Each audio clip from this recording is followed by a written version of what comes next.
Looks like it's shotgun time. About a month ago, I came across an auction that was selling a collector's shotguns and other rifles.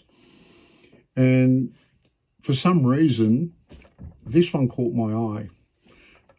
It's probably got to do with the old side-by-side shotgun and the fact that it had exposed hammers.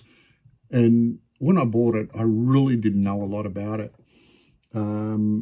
It identified as a Hollis and Son. I did a little bit of research and found out that they were out of London. I had no idea of its age because it wasn't recorded. But with a little bit of research, it turned out I knew who the previous owner was. So I gave them a call and just said, hey, your side-by-side Hollis and Son shotgun. He said, yeah, da-da-da, which one? So I sent him a photo. I said, oh, yeah, da-da-da. He says, the 1890. And I was like, fell over. 1890? I thought, how good's that?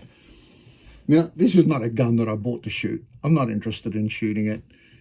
And I'm debating if I restore it or if I leave it as it is, or I just clean it up a little bit and leave it with its patina. I haven't decided. But I do want to show you the gun, and we'll go through its markings and we'll see what we can find out about it.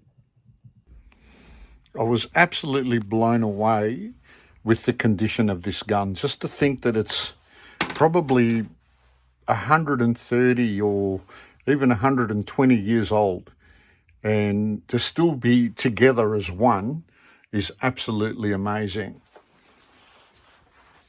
I sat there and had a feel the hammers all click back and work. It opens up perfectly, but I'll pull it apart and we'll go through some of the markings on it. So just looking on the underside of it, I can see that it's got a little bit of wear here in the stock, or I'm not sure if that's a repair. It could be an old repair, but if I was to restore it, it wouldn't be too hard to find what timber it is. But all in all, it's not too bad for its age at all. Look at that. Look at the markings on it. This is what I love about it. I'll try and get the camera to focus a little bit. Look at all the metalwork.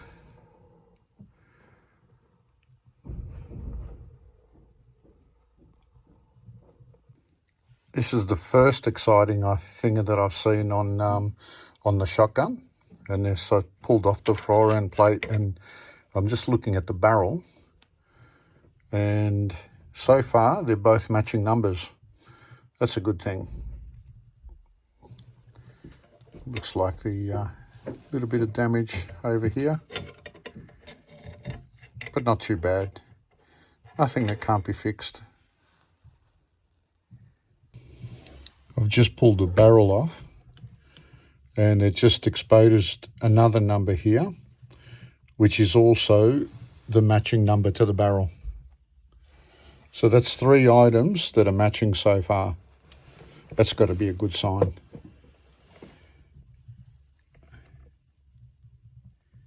Need to zoom in and read a little bit more of that. And there you can see the engraving, the Hollis and Son, which I believe stands for Isaac Hollis.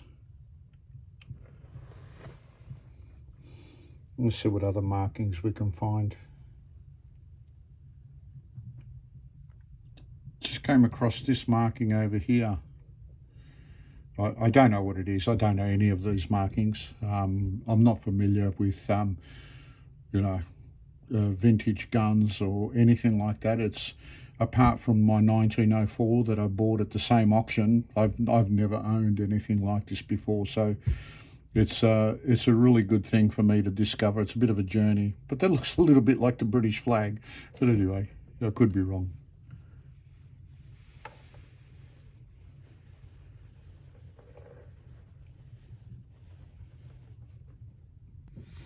just noticed above the BV that we're looking at before that there's some numbers there, the number 13, and then it looks like it's a 13/1. And a little bit further up we've got the diamond with 12C in it, and the word choke clearly there as well. Now there are some other markings over here around this area, but I can't make them out yet. Well, it looks like it's got something further down there. We've got the little, looks like an A. I'm not sure what that'll be. But geez, it's definitely got some markings on it. It'd be great to find out what they all mean.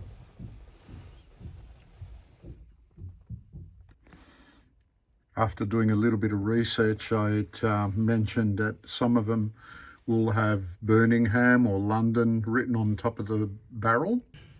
So I've done a little bit of research with what we found looking at the gun together. And the 12C in the diamond is the chamber size, and 13/1 is the bore size in a fraction. The BP stands for Birmingham Definite, and the choke was introduced, where the word said choke, that was introduced in 1887. Now, there were a couple of guns that were researched online, and one of them came up that it was a 1904 and its serial number was 84241. So that's about 1,400 guns different away from this. So this is 1,400 guns earlier than that. Now, I also came across this image online. Now, this is the line that I'm interested in. So according to that line, the gun is somewhere between 1887 and 1896. Now, that makes me smile because it was before the turn of the century there. So I wanted something old, I got something old. Will I restore it? I'm not sure. Maybe. Yet to be decided. But in the interim, I have decided that I'm going to restore my 1904 Winchester. So I look forward to doing a video on that one.